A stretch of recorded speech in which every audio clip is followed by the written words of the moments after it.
হরে কৃষ্ণ। আগামী 14ই জুলাই মঙ্গলবার পবিত্র আষাঢ়ী অমাবস্যার দিন।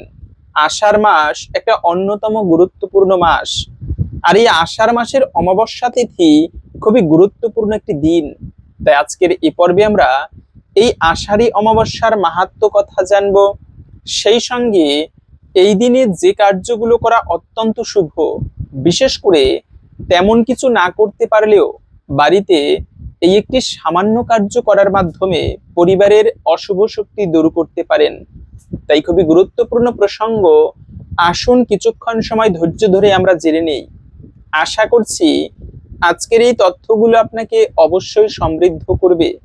ভালো লেগে থাকলে একটি লাইক করে কমেন্টে জয় শ্রী লক্ষ্মী নারায়ণের জয় একবার হলেও লিখে যাবার অনুরোধ জানাচ্ছি।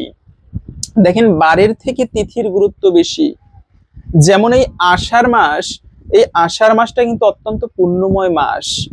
বছরে যত প্রকার মাস আছে তার মধ্যে একটা অন্যতম শ্রেষ্ঠ মাস এই বর্ষাকালের প্রথম মাস। প্রকৃতি গ্রীষ্মের তাপে পুষ্করিণী আদি শুষ্ক হয়ে যায়, নদী নালা পর্যন্ত শুকিয়ে পড়ে। প্রকৃতি যেন অপেক্ষা করে থাকে সেই বৃষ্টিপাতের জন্য। কিন্তু এই আষাঢ় মাস বর্ষাকাল এসে প্রকৃতিতে নতুন ভাবে সজীবতায় ভরে ওঠে। সেজন্যই আষাঢ় মাস অন্যতম মাস। বিশেষ করে ধর্মীয় অনেক শুভ তিথি রয়েছে, অনেক দিন রয়েছে। বিশেষ করে সব থেকে শ্রেষ্ঠ উৎসব সনাতন ধর্মের রথযাত্রা উৎসব এই আষাঢ় মাসেই কিন্তু পালন করা হয়ে থাকে। এজন্য এই আষাঢ় মাসের পূর্ণিমা আবার গুরু পূর্ণিমা তিথি, কত শুভ দিন। বিশেষ করে সেই জামাই ষষ্ঠী পড়েছে আষাঢ় মাসে, অম্বুবাচী তিথি আষাঢ় মাসে, পাণ্ডবা নির্জলা একাদশী আষাঢ় মাসে, গুরু পূর্ণিমা তিথিও আষাঢ় মাসে, এবং সর্বশ্রেষ্ঠ উৎসব রথযাত্রা তাও কিন্তু আষাঢ় মাসেই পড়ে। তাই তো আষাঢ় মাসকে এত গুরুত্বপূর্ণ মাস বলা হয়ে থাকে। এজন্য এই আষাঢ় মাসেরই অমাবস্যা তিথি অত্যন্ত শুভ। বিশেষ করে এই যে বার হয় শনিবার, রবিবার, মঙ্গলবার, এই বারে যে আমরা যেমন শনি মঙ্গলবার কিন্তু অত্যন্ত শুভ। তান্ত্রিক মতেও এই শনি মঙ্গলবারে অনেক তন্ত্র সাধনা প্রয়োগ করা হয়। কিন্তু এই বারের থেকে তিথির গুরুত্ব আরো বেশি। এই যে পূর্ণিমা তিথি, অমাবস্যা তিথি, একাদশী তিথি, এই তিথির গুরুত্ব অত্যন্ত বেশি, এবং তিথির থেকে আবার নক্ষত্রের গুরুত্ব বেশি।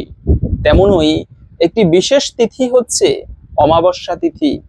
এই অমাবস্যার দিনে বিশেষ করে তন্ত্র সাধকেরা তারা তন্ত্রবিদ্যা সাধনা করে থাকে, এবং ইষ্টদেবের কৃপা লাভের জন্য এই অমাবস্যা তিথি কিন্তু অত্যন্ত গুরুত্বপূর্ণ এবং শুভ। বিশেষ করে মা কালীর যারা সাধনা করে, যেমন সেই রামকৃষ্ণ পরমহংস দেবের কথা যদি বলি, তিনি তো মা কালীর সাধক ছিল। তিনি পঞ্চবটিতে গিয়ে একবার গভীর রাত্রে কোনো একটা রজনীতে তিনি পঞ্চবটিতে গিয়ে ধ্যান করতে লাগলো। তার ভাগিনা হৃদয় এটি লক্ষ্য করলো, মামা পঞ্চবটিতে গিয়ে ধ্যান করে ভালো কথা, কিন্তু তার পরিধেয় বস্ত্রকে পাশে খুলে রেখে তারপরে ধ্যান করছে। আবার ছিল একটা ব্রাহ্মণত্বের পরিচয় উপনয়ন, তাকেও পাশে খুলে রেখে তারপরে তিনি ধ্যানে বসেছে। পরের দিন প্রভাত হলে মামাকে জিজ্ঞাসা করলো যে, মামা দেখলাম তুমি পঞ্চবটিতে গিয়ে ধ্যান করো গভীর রাত্রে, ভালো, কিন্তু তোমার পরিধেয় বস্ত্রকে কেন খুলে রাখলে? বলে, দেখো এটা পরিধেয়, আবার তুমি ছিল একটা উপনয়ন, সেটাকেও তুমি খুলে রাখলে কেন? বলে, দেখো এটা পরিধেয় বস্ত্র নয়, এটা লজ্জাপাশ। সৃষ্টিকর্তার সাধনা করতে গেলে কখনো লজ্জা থাকতে নেই। দ্বিতীয়ত হচ্ছে, তুমি যে বললে না এটি ব্রাহ্মণত্বের পরিচয়, এটি ব্রাহ্মণত্বের পরিচয় নয়, এটি হচ্ছে ব্রাহ্মণত্বের অহংকার। আর সৃষ্টিকর্তার সাধনায় কখনো অহংকার করতে নেই।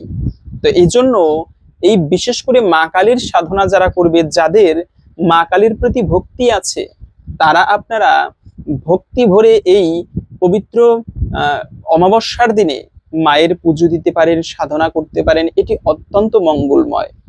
বিশেষত এই যে অমাবস্যা তিথি পড়েছে আগামী 14ই জুলাই মঙ্গলবারে, এই মঙ্গলবার দিনের তো আমরা আরো মাহাত্ম্য জানি। যেমন মঙ্গলবার দিনটি হচ্ছে হনুমানজির দিন। হনুমানজিকে বলা হয় সংকট নাশন হনুমান। ভগবানের পরে এই হনুমান এমন এক দেবতা যিনি ভক্তদের বিপদ থেকে রক্ষা করে থাকে, এবং এই হনুমানের কৃপা লাভ করার জন্য হনুমান পুজোয় কিন্তু শনি গ্রহের দোষ পর্যন্ত কেটে যায়। শনি গ্রহের যদি অশুভ দোষ থাকে সেই দোষ পর্যন্ত কাটানো সম্ভব হনুমান পুজো বা হনুমান চল্লিশা পাঠের মাধ্যমে। এজন্য এই অমাবস্যার দিনে যাদের হনুমানের প্রতি ভক্তি আছে তারা আপনারা বিশেষ ভক্তি ভরে হনুমানজির পুজো করতে পারেন। বিশেষত হনুমানের বিশেষ কৃপা লাভের জন্য এই শুভতম দিনে ভগবান শ্রী রামচন্দ্রের পুজো করা অত্যন্ত শুভ। কেন? হনুমানকে খুশি করার জন্য আলাদা করে পুজো করতে হয় না। যারা রামের সেবা করে, ভগবান শ্রী রাম চন্দ্র এবং মাতা সীতার সেবা করে, হনুমানজি তাদের প্রতি আপনা থেকে প্রসন্ন হয়ে থাকে। এজন্য এই অমাবস্যার দিনে আপনারা একেবারে কিচ্ছু করতে না পারলেও বিশেষ করে বাড়িতে একটুকু মানে রাম লক্ষ্মণ এবং হনুমানের সীতা দেবীর বিশেষ ভক্তি ভরে সেবা দিতে পারেন। এর ফলে জীবনে গ্রহদোষ তো দূরীভূত হয়, দ্বিতীয়ত হচ্ছে হনুমানেরও বিশেষ কৃপা লাভ হয়ে থাকে, বিপদ দূরীভূত হয়। তবে এই অমাবস্যা তিথি মূলত শুরু হবে আগামী 13ই জুন সোমবার রাত্র 6টা 55 থেকে থাকবে মূলত 14ই জুন মঙ্গলবার বিকাল 4টা 31 পর্যন্ত। এই সময়টুকুর মধ্যে এই অমাবস্যা তিথি থাকবে। তাই উদয়া তিথি মেনে আমাদের এই অমাবস্যা পালন করতে হবে আগামী 14ই জুলাই মঙ্গলবারে। এবং এই দিনে আর কি কি কার্য করা অত্যন্ত শুভ? প্রথমত হচ্ছে এই শুভতম দিনে আপনারা ভক্তি ভরে লক্ষ্মী নারায়ণের পুজো দিতে পারেন। আদি ইষ্ট দেবদেবী হচ্ছে আমাদের লক্ষ্মী নারায়ণ। বর্তমানে তো রাধা কৃষ্ণের পুজো করে, জগন্নাথ বলদেব সুভদ্রা মহারানীর পুজো করি আমরা, নৃসিংহদেবের পুজো করা হয়। কিন্তু বৈদিক যুগে আজও সেই মাটি খুঁড়তে গেলে অনেক সময় লক্ষ্মী নারায়ণের মূর্তি পাওয়া যায়। আমাদের বৈদিক যুগে সবাই লক্ষ্মী নারায়ণের সেবা করত, এজন্য তাদেরকে বলা হয় আদি ইষ্ট দেবদেবী। তো সেই বিশেষ করে যে কোনো পূর্ণিমা অথবা অমাবস্যার দিনে লক্ষ্মী নারায়ণের পুজো করা সব থেকে মঙ্গলময় এবং শুভ।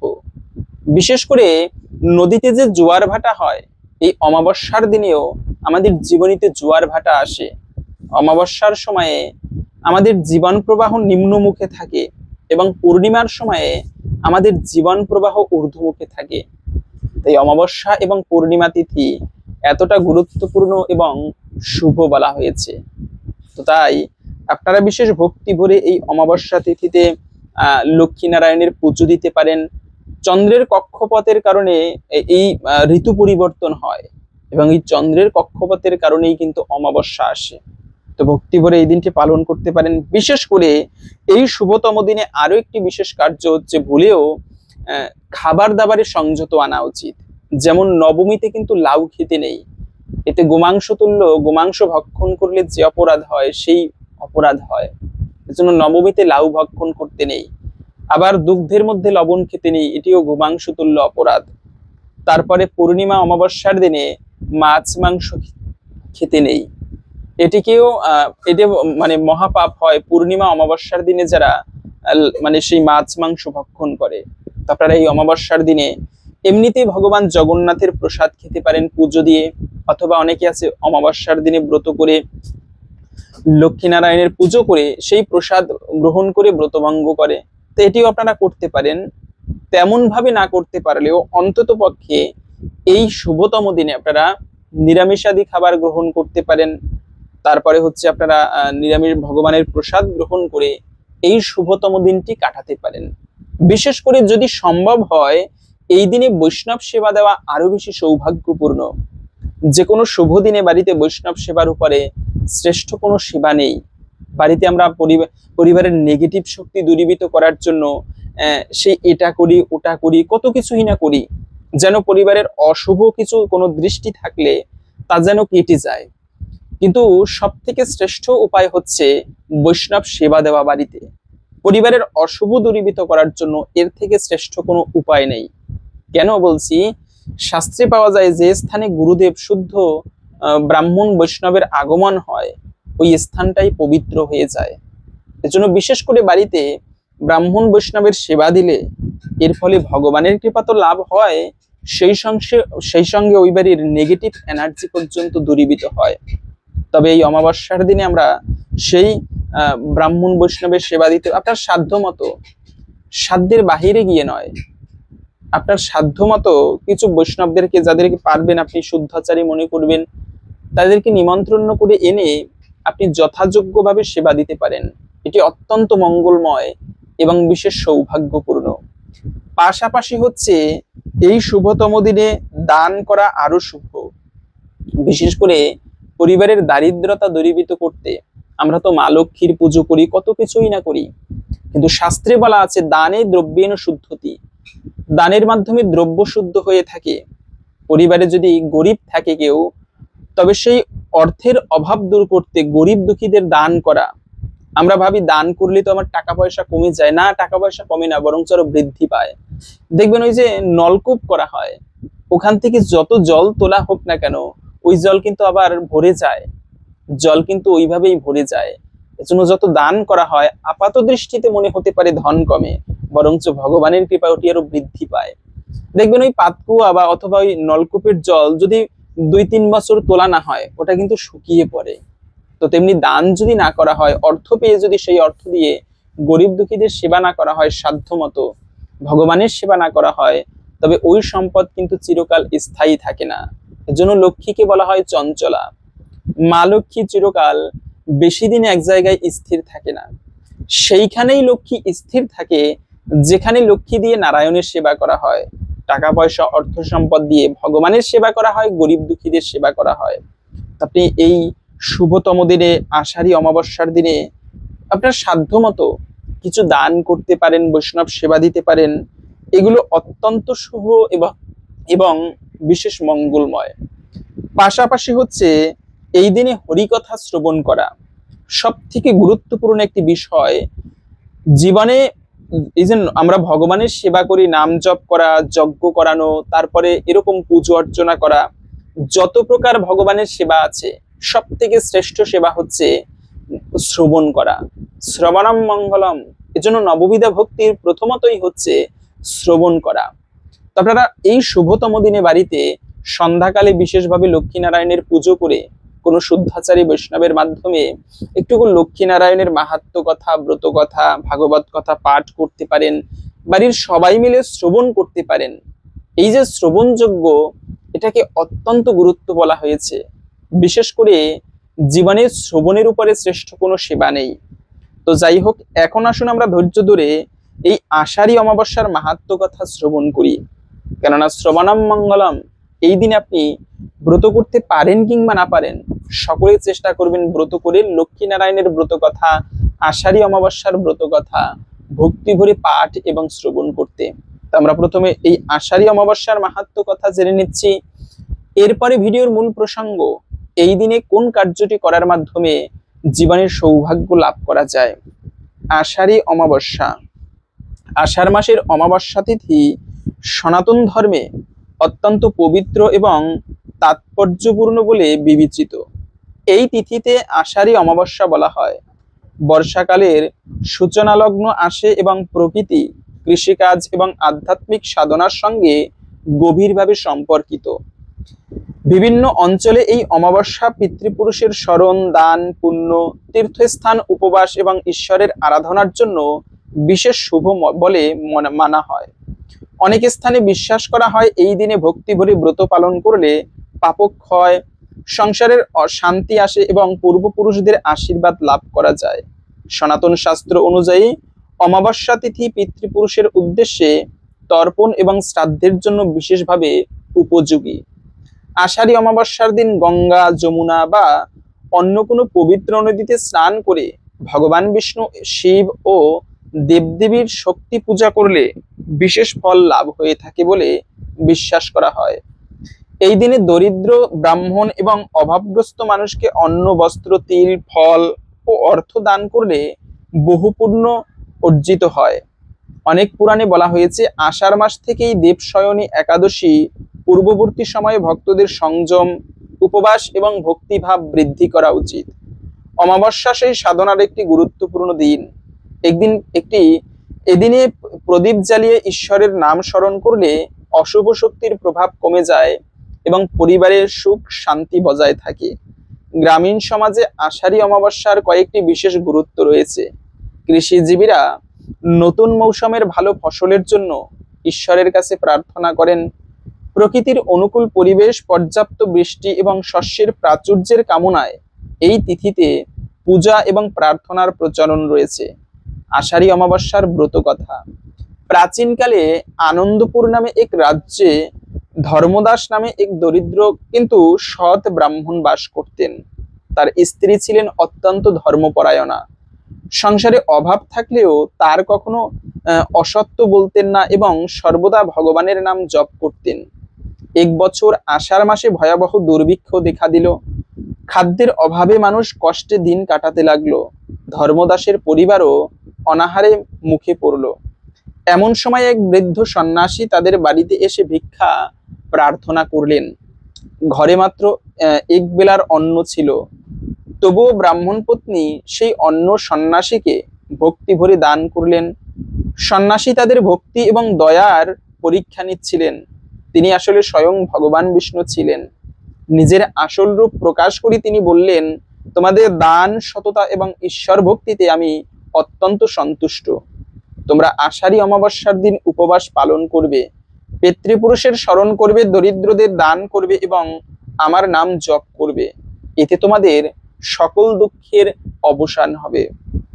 ভগবানের নির্দেশ অনুযায়ী পরের আষাঢ়ী অমাবস্যায় ধর্মদাস এবং তার স্ত্রী ব্রত করলেন।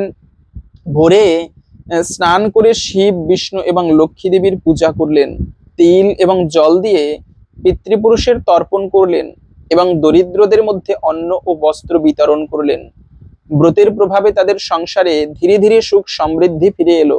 অনাবৃষ্টি দূর হয়ে পর্যাপ্ত বৃষ্টি হলো, মাঠে প্রচুর ফসল ফলল এবং রাজ্যে দুর্ভিক্ষ মুক্ত হলো। রাজাও তাদের ভক্তি দেখে সম্মানিত করলেন। সেই থেকে জনসাধারণের মধ্যে আষাঢ়ী অমাবস্যার ব্রত পালনের প্রচলন আরো বৃদ্ধি পায়। ব্রত পালনের নিয়ম: আষাঢ়ী অমাবস্যার দিন ভোরে স্নান করে পরিষ্কার বস্ত্র পরিধান করতে হয়। এরপর গৃহদেবতা ভগবান বিষ্ণু, শিব বা ইষ্ট দেবতার পূজা করা হয়। অনেকেই সারাদিন উপবাস পালন করেন অথবা নিরামিষ আহার গ্রহণ করতে পারেন। পিতৃপুরুষদের উদ্দেশ্যে তিল, জল ও কুশ দিয়ে তর্পণ করা হয়।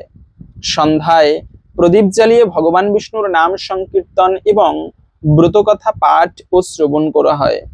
সামর্থ্য অনুযায়ী দরিদ্রদের অন্ন, বস্ত্র, ফল, তিল অথবা অর্থ দান করা শুভ বলে মনে করা হয়। আষাঢ়ী অমাবস্যা কেবল একটি তিথি নয়, এটি আত্মশুদ্ধি, দান, ভক্তি, পূর্বপুরুষের প্রতি কৃতজ্ঞতা এবং মানব সেবার এক পবিত্র উপলক্ষ। এই ব্রতের মূল শিক্ষা হলো সত্য, দয়া, সংযম, ঈশ্বর ভক্তি এবং নিঃস্বার্থ দানের মধ্যেই জীবনের প্রকৃত কল্যাণ নিহিত।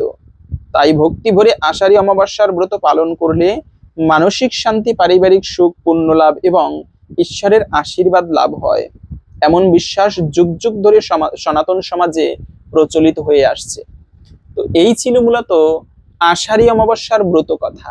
তো আপনারা এর জন্য এই অমাবস্যার দিনে বিশেষ করে একেবারে কিছু না করতে পারলেও বাড়িতে লক্ষ্মীনারায়ণের পুজোটা একটুকু বিশেষভাবে করতে পারেন।